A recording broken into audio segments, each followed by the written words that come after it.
Ada seorang gadis cantik yang bernama Laura. Dia sedang mengikuti proses belajar mengajar di sebuah kelas. Di sini Laura terlihat tidak tenang dan terus memegangi perutnya yang kala itu sangat kesakitan. Karena tak kuat menahan sakitnya, Laura pun berniat untuk keluar dari ruangan kelas. Namun, ketika hendak berdiri dan akan berjalan ke depan kelas, di sini Laura malah pingsan. Laura pun dibawa ke ruangan dosen untuk diperiksa, yang ternyata Laura hanya lemas karena kurang makan. Dosen itu pun lalu menyarankan Laura untuk lebih sering mengkonsumsi daging. Namun Laura bilang kalau daging terlalu mahal baginya dan dia tidak sanggup untuk membelinya. Dosen itu pun akhirnya meminta Laura untuk berbicara kepada orang tuanya, karena bagaimanapun Laura masih menjadi tanggung jawab mereka. Sedangkan Laura, dia bukan terlahir dari keluarga yang berada, dan orang tuanya pun belum tentu bisa memberikan makanan yang bergizi untuknya. Yang pada akhirnya, percakapan pun ditutup dengan Laura yang mengatakan bahwa dia sudah baik-baik saja, yang tentunya, hai para people,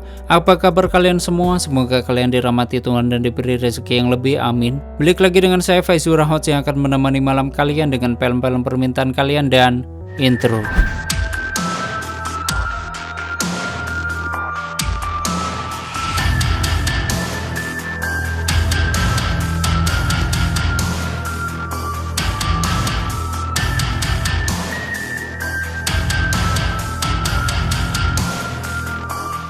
Selamat datang di channel Zura Fartin dan selamat menonton. Sesampainya di apartemen, lagi-lagi masalah kembali mendatangi Laura. Laura sendiri, dia ditinggal bersama dengan pacarnya, dan sekarang mereka sedang mengalami kesulitan untuk membayar sewa tempat itu. Di sini juga diketahui bahwa sebenarnya Laura adalah gadis yang sangat rajin. Dia juga bekerja paruh waktu sehabis kuliah. Namun, Laura memiliki kekasih yang kebalikan dari dirinya, yaitu sangatlah malas untuk bekerja dan melakukan apapun. Bahkan ketika sedang bermesraan, pria itu lebih memilih untuk pasif dan membiarkan Laura yang aktif menari-nari di atasnya. Waktu asik-asiknya bermesraan, tiba-tiba saja listrik padam, yang ternyata mereka belum membayar tagihan listrik di bulan itu.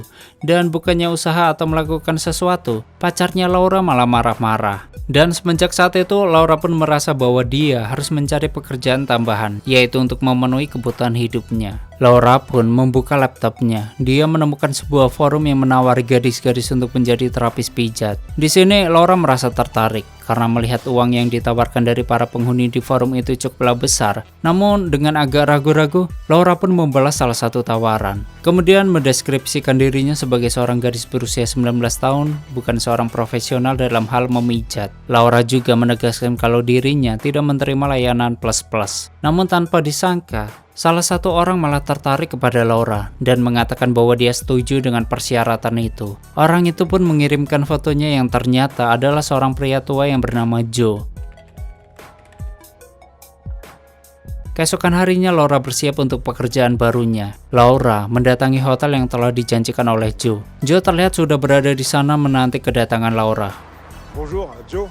Waktu di kamar, Joe memberikan sebuah surat kepada Laura yang di dalamnya bertuliskan apa-apa saja yang harus dilakukannya. Di sini pertama-tama Laura harus menanggalkan semua yang dikenakannya. Laura pun menurutinya dan melepaskannya di depan Joe. Selanjutnya Laura diminta untuk membersihkan diri terlebih dahulu, dan setelahnya dia diminta untuk meraba-raba dirinya sendiri. Namun karena Laura sangat kaku, Joe pun menyudahi permainan itu dan mengajak Laura duduk sembari mengobrol. Ketika waktunya selesai, Laura pun mendapatkan bayaran dari Joe. Laura keluar dari hotel itu dengan wajah sumringah, dan esok harinya sehabis berkuliah, Laura akhirnya bisa makan enak bersama beberapa teman kuliahnya. Setelah itu, dia pun melanjutkan pekerjaannya sebagai customer service di sebuah perusahaan. Lalu, Laura terlihat sedang memastikan sekelilingnya dan setelah merasa aman, ia pun kembali membuka forum yang kemarin dikunjunginya. Laura kembali mencoba peruntungannya untuk kedua kalinya. Tak berselang lama, Laura bertemu dengan klien keduanya di sebuah restoran. Setelah selesai, Laura mengajaknya untuk pergi ke hotel. Tapi entah mengapa pria itu lebih memilih untuk melipir ke tempat sepi.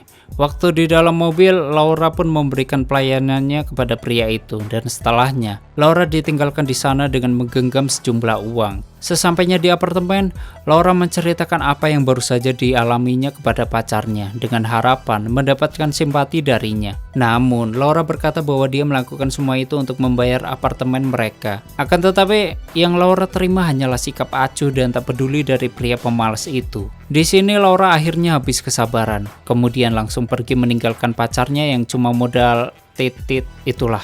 Laura terpaksa menyewa apartemen lain dengan harga yang murah. Sesekali, Laura menjadi model majalah dewasa dan difoto tanpa menggunakan apapun. Singkat cerita, kini kuliahnya Laura sudah hampir memasuki akhir semester. Dia pun harus mencari uang lebih untuk bisa menyelesaikan kuliahnya. Lalu, pemilik studio itu menawari Laura untuk jadi bintang film begitulah, yang melakukan hubungan badan dengan dua pria sekaligus. Namun Laura dengan tegas menolaknya karena Laura merasa dia belum siap kala itu. Waktu di apartemen, Laura melakukan panggilan video dengan seorang teman kuliahnya yang juga merupakan wanita panggilan. Temannya itu mengatakan kalau dia baru saja membeli tas branded setelah melayani 20 pria sekaligus. Dalam hati, Laura berargumen bahwa sebenarnya ia iri dan juga ingin memiliki barang-barang yang mewah. Saat Laura sedang bekerja sebagai asisten rumah tangga di sebuah apartemen, ternyata sang majikan seringkali memperhatikannya, yang ternyata rupanya pria itu mulai tergoda oleh paras cantik Laura yang begitu mempesona. Dia pun menawari Laura untuk tinggal di kamar mewah yang ada di sana, namun dengan syarat Laura harus mau memenuhi kebutuhan batinnya.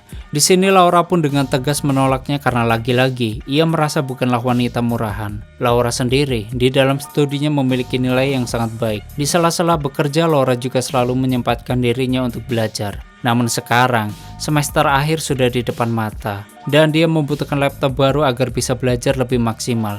Kemudian Laura mengecek sisa uang yang dimilikinya, namun masih kurang sangat jauh. Laura pun mempunyai ide untuk menghubungi pelanggan pertamanya, yang menurutnya adalah pelanggan yang paling baik. Dan beberapa hari kemudian, dia pun kembali bertemu dengan Joe yang sudah membawa laptop yang dibutuhkan Laura. Laura sebelumnya mengira bahwa Joe pasti tak akan berlebihan dalam meminta servisnya. Namun sayangnya, tak seperti itu, dan rupanya kali ini Joe ingin yang lebih menantang dengan cara diikat dan pokoknya brutal. Setelahnya, Laura pun pergi dengan terburu-buru, tapi tak lupa membawa serta laptop pemberian Joe. Sekembalinya dia dari hotel dan pulang ke apartemennya, Laura merasa sangat sedih hari itu karena baru saja mengalami hal buruk yang tidak diinginkannya. Dan dia membutuhkan seseorang untuk berbagi cerita. Laura pun menghubungi Ben, yaitu pacar barunya yang dikenalnya beberapa saat lalu di sebuah klub. Setibanya Ben di apartemen, Laura pun membeberkan fakta kalau dia adalah seorang wanita panggilan. Sedangkan Ben, dia sangat mengerti kondisi sulit yang dialami Laura. Bahkan Ben juga tidak keberatan dengan pekerjaan kekasihnya itu. Setelah Ben memberikan kepercayaan penuh kepada Laura, akhirnya Laura benar-benar yakin untuk mengabdikan dirinya sebagai wanita penghibur. Saking sibuknya bekerja, Laura mulai jarang ada waktu untuk Ben. Sampai pada suatu hari, Ben mengetahui bahwa Laura masih bertemu dengan Joe yang sangat kasar itu. Dan Ben pun memutuskan untuk menyudahi kisah cintanya dengan Laura. Laura dengan segala cara meminta maaf kepada Ben. Sampai-sampai, dia rela mengemut itunya Ben di tempat umum. Namun Ben tetap tidak mau memaafkannya, bahkan ia malah merendahkan profesi Laura. Dan kemalangan Laura tak sampai di situ saja. Sekarang foto-foto tanpa busananya ternyata telah disebarluaskan di internet oleh pemilik studio itu. Dan seluruh orang di kota itu sekarang semakin memandang Laura dengan sebelah mata. Hingga akhirnya, dia pun memutuskan untuk pindah keluar kota dan meninggalkan kuliahnya. Tak berselang lama, Laura mendapatkan tawaran dari Joe dengan bayaran $1.000 dan Laura harus menemaninya selama 5 jam. Di sini, Laura pun akhirnya mau karena lumayan uangnya bisa untuk memenuhi kebutuhan hidupnya. Esok harinya Laura diajak Joe pergi ke sebuah klub. Di sana Laura diminta untuk menservis beberapa teman Joe. Laura pun menurutinya demi uang $1.000. Namun sayangnya, mereka malah bermain sangat ekstrim sampai-sampai Laura kewalahan. Sambil berjalan tertatih-tatih pulang ke apartemennya, Laura terlihat syok dan terpukul. Ibarat sudah jatuh tertimpa tangga, Joe malah kabur meninggalkan Laura. Dan hanya memberikan uang $100 saja. Tentu sangat berbeda jauh dengan kesepakatan sebelumnya. Di sini Laura pun menangis jadi-jadinya saat itu juga. Esok harinya Laura pun curhat kepada teman kuliahnya yang bernama Fanny. Laura mengatakan ia akan pindah keluar kota dan berhenti dari kuliahnya karena Laura tak sanggup menahan malu di kota itu. Fanny pun memberi saran agar Laura tetap melanjutkan kuliahnya. Soal absen dan materi kuliah, Fanny berjanji akan membantu Laura. Mendengar hal itu, Laura pun senang dan sangat berterima kasih kepada Fanny. Esoknya, karena tidak memiliki cukup uang, Laura nekat menaiki kereta dan bersembunyi di dalam toilet sepanjang perjalanan. Sesampainya di kota tujuan, Laura pun nebeng di asrama temannya untuk sementara waktu, sampai dia menemukan pekerjaan. Laura mendatangi semua toko yang ada di sudut kota dengan harapan ada yang mau menerima bekerja. Namun keberuntungan belum memihak kepadanya karena Laura hanya bisa bekerja paruh waktu. Namun, bagaimanapun dia harus tetap belajar demi bisa mengejar cita-citanya. Hingga suatu ketika, Laura sudah sangat pasrah dan hampir putus asa. Dia mendapatkan sebuah panggilan telepon yang mengabarkan berita baik. Di sini Laura sangat senang mendapat pekerjaan di sebuah kafe dan dikelilingi oleh orang-orang baik. Teman-temannya selalu menyemangati Laura agar cepat lulus kuliah dan menjadi seorang sarjana. Dan tibalah hari saat ujian akhir semester. Laura pun kembali ke kota yang pernah menghancurkannya. Dia menuju ke kampusnya dan mulai mengerjakan ujian. Tak ingin lama-lama berada di tempat itu, Laura langsung pulang ke apartemen setelah menyelesaikan tugasnya. Dan singkat cerita, pengumuman hasil ujian pun keluar. Laura segera mengeceknya lewat komputer yang ada di kafe dan hasilnya sangat mengesankan. Laura berhasil lulus dengan nilai terbaik. Semua teman-temannya pun memberikan selamat. Lalu merayakan kelulusan Laura dan tamat. Oke, seperti itulah story filmnya. Bagaimanakah menurut kalian dengan film ini? Silahkan berdebat di komentar. Bagi kalian yang ingin filmnya di storyin, silahkan tulis di komentar. Dan yang ingin full movie-nya, link aku taruh di komentar yang aku kasih pin. Terima kasih udah nyimak video ini sampai habis. Terus support channel ini dengan menekan like, subscribe, dan share ke alam semesta. Aneh pamit and stay on my channel. Jangan kemana-mana. Sampai ketemu lagi di video selanjutnya. Bye-bye.